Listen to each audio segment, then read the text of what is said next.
ஆக்சுவலாக நான் ஒரு 3 பேர் போனோம், 4 ஃப்ரெண்ட்ஸ் ஒட்டிக்கா வந்து ஹிமாச்சல் போனோம். ஹிமாச்சல் போயிட்டு கசோல்லேருந்து ரசோல் போய் அந்த ரசோல்லேருந்து நாங்கள் மிஸ்டீரியஸ் குட்லா அப்படின்ற ஒரு இடத்துக்கு போகலாம் அப்படின்னு பிளான் பண்ணியிருந்தோம். ஒரு ட்ரக் போகலாம் அப்படின்னு பிளான் பண்ணியிருந்தோம். கசோல்லேருந்து ரசோல் வரைக்கும் நாங்கள் ஒரு ப்ரைவேட் வெஹிக்கிள் எடுத்துருந்தோம். ஹையர் பண்ணிவிட்டு அந்த வெஹிக்கிள்லேருந்து அங்கே போகும்போது நாங்கள் கசோலில் இருக்கும்போது அவ்வளோ ஸ்னோலாம் இல்லை. ரசோல் போக போக ஸ்னோ பார்க்கும்போதே எங்களுக்கு ரொம்ப எக்ஸைட்மெண்ட்டாக இருந்துச்சு.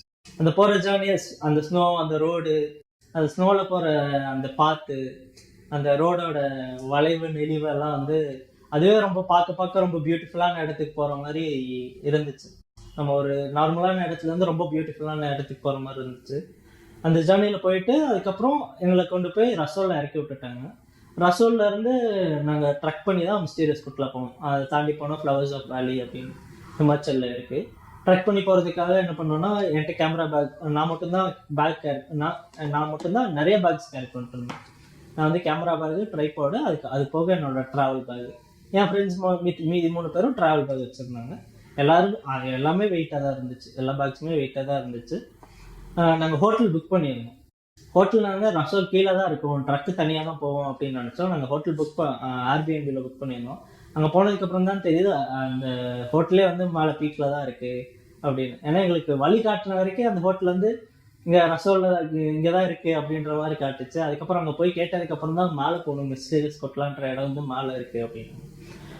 அப்புறம் சரி கொஞ்சம் தூரம் தான் இருக்கும் அப்படின்னு சொல்லி அந்த ஜேர்னியை ஆரம்பிச்சு போகும்போது புதுசான பீப்புள்ஸ் எல்லாம் பார்த்தோம். அங்கே இருக்க பீப்புளெலாம் பார்த்தோம். அவங்கக்கிட்ட சும்மா அங்கே நார்மலாகவே அங்கே இருக்க பீப்புள்ஸ் எல்லாம் இப்படி தான் அப்படியே அந்த ஜேர்னி போயிட்டு வந்ததுக்கு தான் தெரிஞ்சிச்சு. உடனே எவ்வளோ தூரம் இருக்குது அப்படின்னு கேட்டேன். உடனே கொஞ்சம் போங்க அப்படின்னு 10 கிலோமீட்டர் வாங்கல்ல, அதே மாதிரி சொல்லிகிட்டே இருந்தாங்க. நாங்களும் போயிட்டே இருந்தோம். அவங்க என்ன சொன்னால், கரெக்டாக அந்த இடத்துல ஒரு வாட்டர் ஃபால்னு ஒரு இடம் இருந்துச்சு. அங்கே ஒரு கெஃபே மாதிரி இருந்துச்சு. அங்கே உட்காந்து நாங்கள் காஃபி டீ எல்லாம் குடிச்சிட்டு அப்படியே போய்க்கலாம் அப்படின்னு நினச்சோம். அங்கே போகும்போது இல்லை, நீங்கள் ஸ்டிக் இல்லாமல் மேலே போகிறது ரொம்ப ரிஸ்கியாக இருக்கும் அப்படின்னு சொன்னாங்க. நாங்கள் ஸ்டிக்கெல்லாம் இல்லாமல் போய்க்கலாம் அப்படின்னு நினச்சோம். அப்புறம் மேலே போயிட்டு வந்து அவங்க கிட்ட கேட்டோம் எப்படி இருந்துச்சு அப்படின்னு. ஸ்டிக் இல்லாமல் போக முடியுமா அப்படின்லாம் கேட்டோம். இல்லை, ஸ்டிக்கோடு போய்க்கோங்க, அதுதான் சேஃப்டியாக இருக்கும் அப்படின்னாங்க. நாங்கள் போகும்போது டைம் அரௌண்ட் 5 o'clock. அப்போ நீங்கள் வந்து அந்த எக்யூப்மெண்ட்ஸ்லாம் கேரி பண்ணி தான் போயிட்டு வந்தோம். எல்லாமே எடுத்தது, எல்லாத்தோட ட்ரெஸ். ஆமாம், மேலே ஹோட்டல் போகும்போது ட்ரெஸ்ஸு எல்லாமே வேணும். எனக்கும் கேமரா, ட்ரைபாடு எல்லாமே வேணும். அதனால் கண்டிப்பாக, ஏன்னா 2 நாளுக்கு அங்கே புக் பண்ணியிருந்தோம். அதனால் போயிடலாம் அப்படின்னு கிளம்பிட்டோம். கிளம்பி போகும்போது அதான் வரவங்க கிட்ட கேட்டுட்டு அந்த ஸ்டிக் வச்சு அப்புறம் சரி 20 rupees தான் சொன்னாங்க. அதாவது ரெண்டல் மாதிரி 20 rupees தான் சொன்னாங்க. எல்லாரும் நம்ம இங்கே வெள்ளிங்கிரி போகும்போது தருவாங்க அந்த மாதிரி குச்சி தான். அந்த குச்சி வாங்கிட்டு அப்படியே அந்த ஜேர்னியை ஸ்டார்ட் பண்ணி போகும்போது லைட் இருந்துச்சு. அதனால அப்படியே கொஞ்சம் தூரம் போக லைட் இருந்துச்சு. அப்படியே போயிட்டு இருந்தோம். போகும்போது அப்படியே இங்கே கூட பிளாக் கலர்ல ஒரு நாய், நல்லா புசுன்னு. அங்கே இருக்க நார்மலான ஸ்ட்ரே டாக் தான் அது.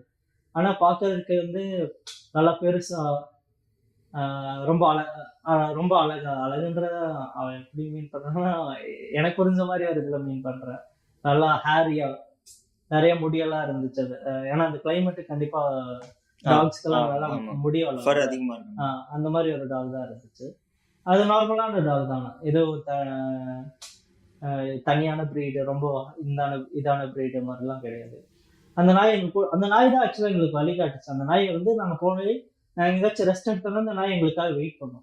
அப்படியா? ஆமாம், அந்த நாய் அப்படியே வெயிட் பண்ணி என்ன பண்ணுறோம். பனியில் உங்களுக்கு வழிகாட்டுச்சா? பனியில்.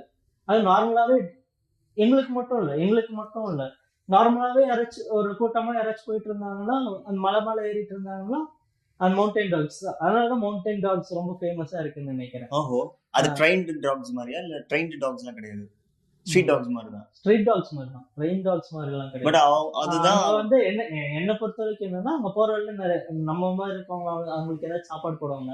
அங்கே மேலே போனால் இந்த காட்டேஜ் ஓனர்ஸ் எல்லாம் இருப்பாங்கல்ல, அவங்கெல்லாம் ஃபுட்டு கொடுப்பாங்க. அந்த மாதிரி ஏதாச்சும் இருக்கும். அந்த மாதிரி ஹியூமன்ஸ் கூட ரொம்ப கனெக்டடா அந்த டாக் இருக்கிறதுனால தான் அது அப்படி வருது அப்படின்னு நினைக்கிறேன். அந்த மாதிரி என் கூட வந்துச்சு. கொஞ்ச தூரம் போகிற வரைக்கும் எங்களுக்கு தெரியல. போனதுக்கப்புறம் என்ன இருட்ட ஆரம்பிச்சிருச்சு. ஸ்னோஃபாலும் அந்த இருட்டும் ஆரம்பிச்சு, ஸ்னோஃபாலும் இருந்துச்சு. ஸ்னோஃபால் ஆரம்பிச்சிருச்சு.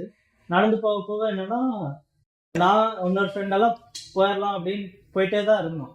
அதுக்கப்புறம் ஃபோன் டார்ச் அதெல்லாம் வச்சு போனோம்.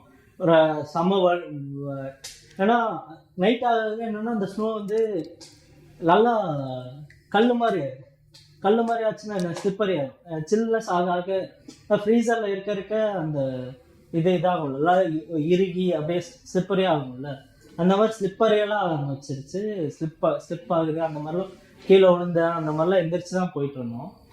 போயிட்டு இருக்க ஒன்று ஸ்னோஃபால் ஆகும்போது ஒரு ஃப்ரெண்ட்லாம் ரொம்ப பயந்துட்டான். நான் வரல, இதுக்கு மேலே நான் வரல, இருட்டு ஒன்றும் தெரியவும் மாட்டேங்குது, இதுக்கு மேலே நான் வரல அப்படின்னு அவன் அங்கேயே உட்காந்துட்டான். அவனை கன்வின்ஸ் பண்ணுறதுக்கே எங்களுக்கு ரொம்ப நேரம் ஆச்சு. அவனை கன்வின்ஸ் பண்ணி அதெல்லாம் ஒன்றும் ஆகாதுடா, ஏன்னா அவன் ஃபர்ஸ்ட் டைம் இந்த மாதிரிலாம் போகிறது. அவனை கன்வின்ஸ் பண்ணி அதுக்கப்புறம் அவன் வந்து ஆக்சுவலாக இந்த ஹேங்கிங் பிரிட்ஜ் எல்லாம் இருக்குல்ல, அங்கே கசோலில் இருக்கும்போது இந்த ஹேங்கிங் பிரிட்ஜுக்கே பயந்தான். ஓகே, ஆடுறது பார்த்தே அவன் பயந்துட்டு அதுக்கே தவந்துதான் வரும்போது இது வந்து ரொம்ப அவனுக்கு ரொம்ப கஷ்டமா இருந்துச்சு. ஏன்னா ஃபர்ஸ்ட் டைம் போகிறதுனால கஷ்டமா இருந்துச்சு. அப்புறம் எப்படியும் அவனை கன்வின்ஸ் பண்ணி அந்த இதில் போயிட்டோம். ஆக்சுவலாக நாங்கள் போக வேண்டிய கார்டேஜ் ஒன்றை தாண்டி போவோம். இந்த டாக் எங்களுக்கு கடைசி வரைக்கும் எங்கள் கூடயே இந்த நாய் வந்துட்டே தான் இருந்துச்சு. இருட்டானாலும் சரி, நாங்கள் ஒரு இடத்துல வெயிட் பண்ணோன்னா வெயிட் பண்ணி, நாங்களாம் உட்காந்துட்டு வந்தோன்னா உட்காந்து, அதுக்கப்புறம் அந்த நாயே தான் எங்களை கூட்டிகிட்டு போச்சு அப்படின்னு நான் சொல்லுவேன். அந்த நாய் இல்லைன்னா நாங்கள் போயிருக்கவும் மாட்டோம். ஒரு இதுக்கு கட்டத்துக்கு மேலே அந்த ஜேர்னி வந்து ஸ்டாப் பண்ணியிருப்போம். இல்லை வேணாம் நம்ம கீழே போயிடலான்னு ஸ்டாப் பண்ணியிருப்போம். அந்த நாய் தான் எங்களுக்கு மேலே வரைக்கும் கூட்டு போச்சு. ஆனால் நாங்கள் போக வேண்டிய கார்டேஜ் ஒன்றும் தூரமாக இருந்துச்சு. ஆனால் ரொம்ப நைட்டு 9 o'clock ஆயிடுச்சு, அது மாதிரிலாம் ஆயிடுச்சு. இங்கேயே ஒரு கார்டேஜ் நாங்கள் போனதில் அந்த பீக்குக்கு போயிட்டோம். இந்த பீக்லேருந்து கொஞ்சம் கீழே போனோம் நாங்கள் இது பண்ண கார்டேஜ். அந்த மாதிரி இருக்கும்போது அந்த ஒரு கார்டேஜ் பார்த்தோம். அங்கேயே பேசி அங்கேயே சரி இங்கேயே இருந்துக்கலாம் இன்னைக்கு நைட்டு அப்படின்னு சொல்லி அன்றைக்கி நைட்டு இருந்துட்டோம். ஸ்னோஃபால்லாம் ஆகிட்டு இருந்துச்சு. ஸ்னோஃபால் தானே அப்படின்னு சொல்லி நான் சாதாரணமாக இருந்துட்டு, ஏன்னா ஒரு கார்டேஜில் ஒரு இடத்துல ஷூஸ் சாக்ஸ் எல்லாம் கழட்டிட்டேன். ஆனால் இன்னொரு ஆப்போசிட் கார்டேஜுக்கு போகணும். சரி யார் இதெல்லாம் போட்டுட்டு மறுபடியும் கட்டிட்டு இருக்கிறதுன்னு அப்படியே ஓடினேன். அந்த காலு அங்கே வச்சோன்னா சுல்லன மண்டைக்கு இருந்துச்சு அந்த சில்னஸ். அப்படியே ஓடி போய் அந்த அடுத்த கார்டேஜ் போனதுக்கப்புறம் நைட்டு ஃபுல்லாக சரியான தலைவலி, அந்த சில்னஸ்க்கு அந்த தலைவலியெல்லாம் தலைவலி இருந்துச்சு. குளிர்லாம் ரொம்பவே அந்த பீக்குன்றப்போ நாங்கள் ஆக்சுவலாக அங்கே இருக்கும்போது -18 அந்த மாதிரிலாம் இருந்திருக்கும் அந்த நைட்டு. பிளாங்கெட்ஸ்குள்ளே போயிட்டு தலையெல்லாம் வலிச்சுட்டு இருந்துச்சு. ஆனால் காலையில் அந்த சன்ரைஸ் வரும்போது இந்த விண்டோலாம் வரும்போது ரொம்ப பியூட்டிஃபுல்லாக இருந்துச்சு. அப்போவே சரி எந்திரிச்சு போய் ஃபோட்டோ எடுக்கலாம் அப்படின்னு அந்த சன்ரைஸ் அப்போது வெளியே போய் அந்த ஃபோட்டோஸ், ஒரு சில ஸ்டார் பர்ஸ்ட்டு, அதுக்கப்புறம் அந்த ஸ்னோவி மவுண்டன்ஸோட ஃபோட்டோலாம் எடுக்கும்போது எனக்கு ரொம்ப ஓகே, இவ்வளோ தூரம் ரிஸ்க் எடுத்து வந்ததுக்கு அந்த மொமெண்ட்ஸ் எல்லாம் கேப்சர் பண்ணும். அந்த இடத்த ஆக்சுவலாக அந்த லேண்ட்ஸ்கேப்பை கேப்சர் பண்ணும்போது எனக்கு ரொம்ப ஹாப்பியாக இருந்துச்சு. அதுக்கப்புறம் அங்கே சின்ன சின்ன பப்பீஸ் எல்லாம் இருந்துச்சு. அந்த பப்பியோட ஃபோட்டோஸ் எல்லாம் எடுத்ததுக்கப்புறம் ஓகே, இவ்வளோ ரிஸ்க் எடுத்து வந்ததுக்கு நமக்கு இவ்வளோ பியூட்டிஃபுல்லான பிளேஸு, இவ்வளோ நல்ல சன்ரைஸ் எல்லாம் பார்த்தது வந்து ரொம்ப ஒரு ஹாப்பியான மொமெண்ட்டாக இருந்துச்சு. அந்த ரிஸ்க்குன்றதே மறந்துடுச்சு, ரொம்ப ஹாப்பியாக இருந்துச்சு. அப்படியே அங்கே சுற்றிட்டு நிறைய ஃபோட்டோகிராஃப்ஸ் எடுத்தோம், நிறைய டிஃப்ரெண்ட்டான பீப்புள்ஸை பார்த்தோம். அங்கே உட்காந்துட்டு குளிர்லாம் காமிச்சோம். அந்த அன்றைக்கி நைட்டு உட்காந்து ஆக்சுவலாக அங்கெல்லாம் வந்து ஒரு அடுப்பு மாதிரி தான் இருக்கும். சமைக்கிறது அந்த அடுப்புக்கிட்ட தான் சமைப்பாங்க. ஒரு ரூம் இருக்கும், அதுதான் கிச்சன் ஏரியாவும் இருக்கும். அது ஃபுல்லாக ஹீட் பண்ணி எல்லாம் அங்கே உட்காந்துட்டு அப்படியே குளிர் காமிச்சிட்டு அந்த மாதிரி ஜாலியான நிறைய பக்கத்து கார்டேஜில் இருக்கவங்க எல்லாருமே அந்த இடத்துல உட்காந்து சாப்பிடுவாங்க. அவங்க கிட்டலாம் பேசிட்டு ரொம்ப மொமெண்ட்டில் ரொம்ப ஜாலியாக இருந்துச்சு. அடுத்த நாள் எங்கள் பக்கத்து கார்டேஜ் இருந்த பசங்க டெல்லியிலேருந்து வந்திருந்தாங்க. அவங்க கூட அப்படியே அந்த ஜேர்னியை திருப்பி கீழே போகும்போது அவங்க நிறைய ஹெல்ப் பண்ணாங்க. நிறைய பேக் இருந்ததுனால ஒரு பேக் எனக்கு கொடுங்க அப்படின்னு சொல்லி பேக்கையும் வாங்கிட்டு அப்படியே ஜாலியாக பேசிட்டு அப்படியே கீழே வரைக்கும் போனோம். அவங்க வந்து அடுத்து வேற எங்கேயோ மறுபடியும் ஒரு ட்ரக் போகிற மாதிரி இருந்தாங்க. அவங்க அப்படியே கீழே அப்படியே ஜாலியாக இருந்துச்சு. அவங்க கூட பேசிட்டு கீழே இறங்கும்போது, மேலே இறங்கும்போது வேற வெளில வந்தோம், கீழே வரும்போது வேற வெளில வந்தோம். ஆனால் கீழே வரும்போது அந்த வழி கொஞ்சம் ஈஸியாக இருந்துச்சு. மேலே போகிற அளவுக்கு அவ்வளோ ஸ்லிப்பரியாக அந்த இதெல்லாம் இருந்துச்சு இல்லை. ஆக்சுவலாக ஒரு பாத்வே மாதிரியே இருந்துச்சு. அப்போ தான் ஓகே, நம்ம வந்து ரிஸ்க் எடுத்து இந்த அளவு நைட்டில் போயிருக்கோம் அப்படின்னு சொல்லிட்டு அந்த ஜேர்னி முடிச்சு ஹாப்பியாக கீழே வந்து அதுக்கப்புறம் அப்படியே அடுத்த டெஸ்டினேஷனை நோக்கி போகிறதுக்கு என்ன பண்ணுறது அப்படின்னு வச்சுட்டு ஸ்டார்ட் பண்ணுறோம்.